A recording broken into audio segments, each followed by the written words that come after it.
Everyone, welcome to missile classes.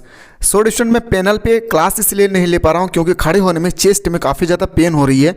तो आज मैं आप लोगों को मैं लैपटॉप के माध्यम से मैं आप लोगों को बताने की कोशिश करूँगा और ये क्लास देना बहुत इंपॉर्टेंट है। इससे पहले मैंने एक लेक्चर ऑलरेडी मैं प्रोवाइड कर चुका हूँ। आप में से कोई ऐसे स्टूडेंट्स हैं जो अभी तक नहीं देखे हैं तो सबसे पहले लेक्चर 1 को देखिए और इस तरह से ये आप लोगों का लेक्चर नंबर 2 है। मैंने आप लोगों के लिए इस तरह से 4 लेक्चर तैयार किए हैं जो आप लोगों के लिए टेस्ट सीरीज के माध्यम से हैं। मतलब आप अपने तैयारी को जाँच कर सकते हैं कि आप जो पूरे साल भर पढ़े हैं तो 25 में से कितना क्वेश्चन आप सही कर पा रहे हैं। ये अक्सर देखा जाए तो क्विक रिवीजन के अकॉर्डिंग माने जाएंगे, ठीक है। तो बहुत इंपॉर्टेंट है। अगर आप लोग चाहते हैं सर हम लोग को सेट 3 और सेट 4 भी जल्दी से प्रोवाइड कर दें तो आप लोग एक बार आप लोग जल्दी से कमेंट सेक्शन में कमेंट करना ना भूलिए। और आज रात को हम लोग मिलेंगे कहाँ पे सर, तो याद रखिएगा आज नाइट को हम लोग मिलते हैं सब्जेक्टिव क्वेश्चन के साथ। सब्जेक्टिव क्वेश्चन को मैं बेहतरीन तरीके से आप लोगों को अपने भाषा में समझाने की कोशिश करूंगा। साथ ही साथ वो क्वेश्चन मैं प्रोवाइड करने की कोशिश करूंगा जो पिछले कई सालों से बार बार पूछी जा रही थी। तो चलिए मेरे डियर स्टूडेंट क्लास को स्टार्ट करते हैं। सो स्टूडेंट, क्वेश्चन आते ही आप लोगों को पता चल गया होगा। पहला क्वेश्चन मैंने ऑलरेडी मैं आप लोगों को पढ़ा चुका हूं कि भारत की जनगणना के अनुसार निम्नलिखित में से कौन नगर की परिभाषा अंग नहीं है। देखिए, नगर की परिभाषा अंग नहीं है तो मैंने आप लोगों को बताया था कि 75% से अधिक जनसंख्या का प्राथमिक क्षेत्र संकलन है। बोल सकते हैं सर ये बिल्कुल क्या है, गलत बात है। सर ऑप्शन नंबर क्या आ जाएगी, डी इसका बिल्कुल राइट आंसर हो जाएगी। और एक बार जरूर आप लोग कमेंट सेक्शन में बताएं कि आपने 25 में से कितना क्वेश्चन सही किए हैं ताकि हमें पता चलेगा कि आप लोगों की तैयारी कितनी हो चुकी है, ठीक है। और कल 25 में से 25 क्वेश्चन को ठोक कर आना है मेरे भाई। याद रखिएगा जितना क्वेश्चन मैं बताऊंगा सारा भीड़ जाएगी, टेंशन नहीं लेना उसके लिए। और आप लोगों के लिए ना कल एक क्लास अपलोड करेंगे। याद रखिएगा कल मैं अपलोड करूंगा लगभग मान के चलिए 8 से 10 बजे के बीच में, या उससे पहले कोशिश करूंगा। ये क्लास जिनका मिस हुआ है मेरे भाई, याद रखिएगा उनका 25 नहीं आएगी। ये क्लास को आप लोग कल एकदम बेसब्री से इंतजार कीजिए। उस क्लास में ना मैं आप लोगों को पढ़ाऊंगा नहीं, सिर्फ मैं क्वेश्चन दिखाऊंगा और आंसर दिखाऊंगा। टोटल आप लोगों के लिए याद रखिएगा मेरे भाई 172 top of the most important है। और जो भी स्टूडेंट्स हमारे एप्लीकेशन के माध्यम से पढ़ रहे हैं मैं उन लोगों के लिए पीडीएफ ऑलरेडी अपलोड कर दिया हूं। जाके आप लोग पीडीएफ के माध्यम से आप देख सकते हैं, दिन रात उस पीडीएफ को बेहतरीन तरीके से देखिए।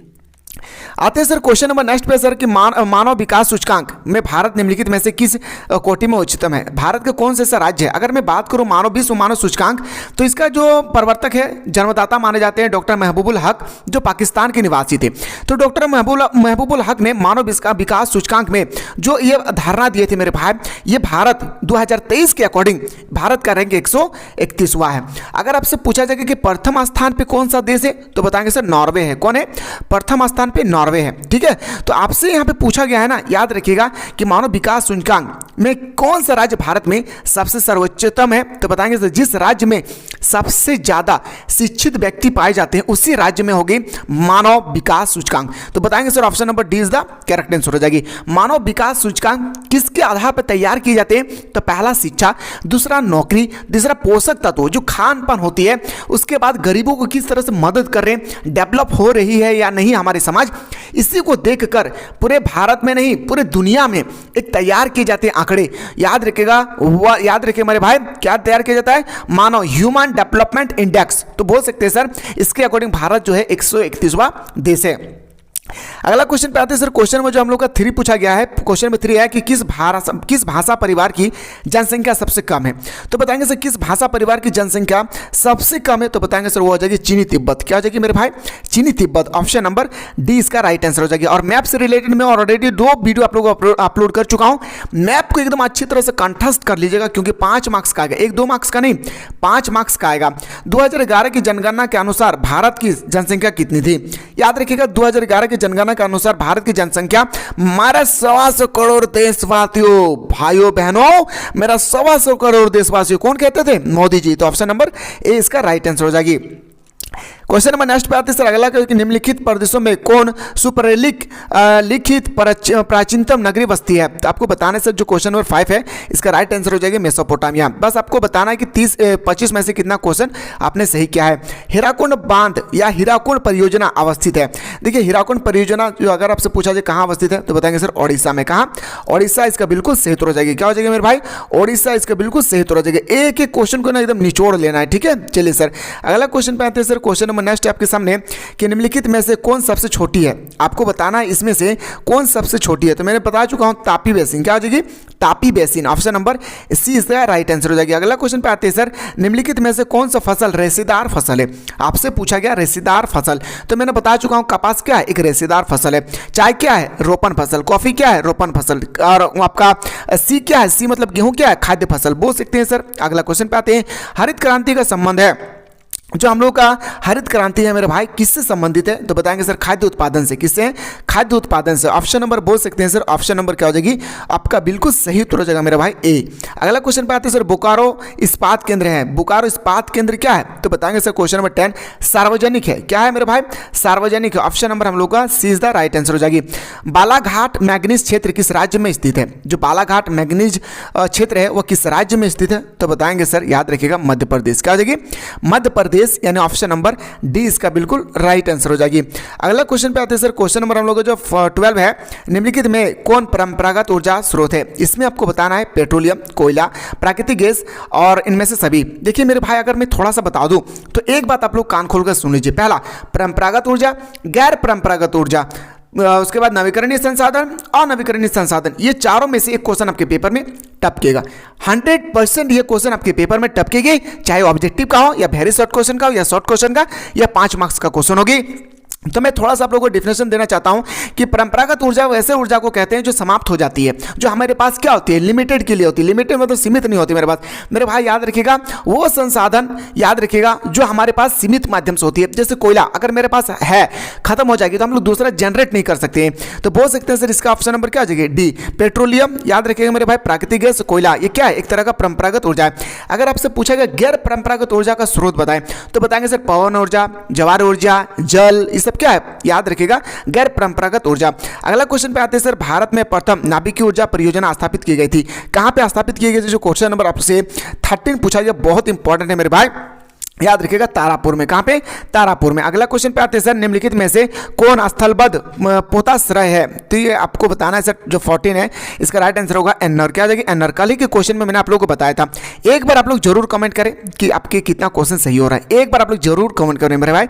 बस ये आप लोगों का सेट नंबर 2 है, इसी से रिलेटेड और 2 सेट है आप लोगों का, एक बार आप लोग देख लीजिएगा एग्जाम हॉल घुसने से पहले। पूर्व पश्चिमी ग्लेशियर जोड़ता है, जो पूर्वी पश्चिमी ग्लेशियर है ये किसको किसके साथ जोड़ती है, तो याद रखिएगा सिलचर को पोरबंदर से। क्या हो जाएगी सिलचर को पोरबंदर से, यानी ऑप्शन नंबर डी इसका राइट आंसर हो जाएगी।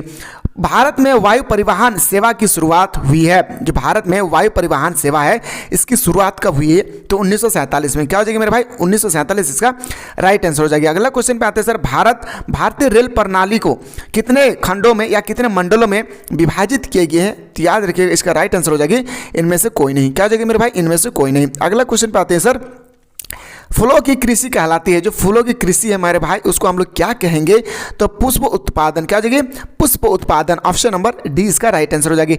इनमें से कौन रोपण फसल नहीं है, देखिए रोपण फसल है आपसे पूछी गई है, तो रोपण फसल के मेरे बारे में खरीफ फसल, रबी फसल, जायद फसल, नकदी फसल, ये सब क्या है ना, मैं बेहतरीन तरीके से आप लोगों को एक एक क्वेश्चन को ना निचोड़ कर आप लोगों को बता चुका हूं, तो एक बार आप लोग जाकर देख लीजिएगा जरूर प्ले लिस्ट में। तो आपसे पूछा गया रोपण फसल, तो मैंने बताया था वो चीज़ लिक्विड पदार्थ में पाया जाता है उसको हम लोग रोपण फसल के अंतर्गत रखते हैं, जैसे गेहूं, चाय, मक्का, सॉरी आपका गेहूं नहीं हो जाएगा, सॉरी इसका राइट आंसर हो जाएगी चाय, कहवा, उसके बाद आपका हो जाएगा कॉफी, उसके बाद क्या हो जाएगा मेरे भाई जो गन्ना, लिक्विड पदार्थ के रूप में होती है उसको हम लोग बोलते हैं रोपण फसल। अगला प्रश्न पे आते हैं सर, क्वेश्चन में जो 20 है, क्वेश्चन नंबर 20 से रबड़ किस प्रकार की कृषि की उपज है, जो रबड़ है मेरे भाई वो किस प्रकार की कृषि का उपज है, तो याद रखिएगा 20 का बिल्कुल सही उत्तर हो जाएगी रोपण फसल। क्या हो जाएगी रोपण फसल, इसका बिल्कुल सही उत्तर हो जाएगी। ठीक है, रबड़ भी क्या है एक लिक्विड पदार्थ है।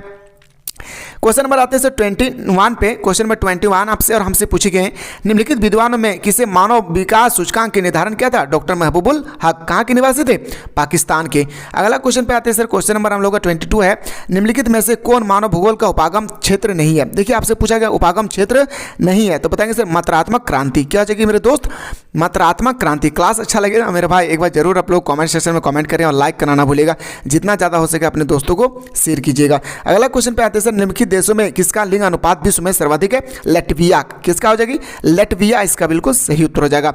अगला क्वेश्चन पे आते हैं सर, क्वेश्चन नंबर हम लोग का जो 24 है, निम्नलिखित में से कौन विकास का सर्वोच्चतम संकेत है? तो विकास का सर्वोच्चतम अगर संकेत देखा जाए तो गुण में धनात्मक परिवर्तन। क्या हो जाएगा मेरे दोस्त? गुण में धनात्मक परिवर्तन बोल सकते हैं सर। ऑप्शन नंबर डी इसका राइट आंसर होगी। आम्ल वर्षा का कारण है, देखिए मेरे भाई, आम्ल वर्षा जो होती है ना, वो होता है nitrous oxide plus sulphur dioxide यानी SO2 और NO2, ठीक है। तो आपसे पूछा गया कि किसके कारण होती है? तो वायु प्रदूषण के कारण। क्या होती है? वायु प्रदूषण के कारण होती है। बोल सकते हैं सर ऑप्शन नंबर सी इसका बिल्कुल सही उत्तर हो जाएगी। सो स्टूडेंट, यहाँ पे मैंने अपनी तरफ से आप लोगों को 2 सेट ऑलरेडी बेहतरीन तरीके से मेरे तरफ से मैं प्रोवाइड किया हूँ। अगर आप लोग 3 लेक्चर और 4 लेक्चर देखना चाहते थे एक बार कमेंट कीजिएगा। साथ ही साथ कल आप लोगों का 8 से 10 बजे के बीच में जो मैं क्लास देने वाला हूँ मेरे भाई, सारा काम छोड़कर एग्जाम हॉल घुसने से पहले पहले इस वीडियो को जरूर देख लीजिएगा। मैं पढ़ाऊंगा नहीं, सिर्फ वहाँ पे मैं आपको क्वेश्चन दिखाऊंगा, आपका वहाँ पे आंसर लिखा हुआ रहेगा, सिर्फ आपको नजर दौड़ाना है, याद रखिएगा, ठीक है। चलिए इसी तरह से मिलते हैं नेक्स्ट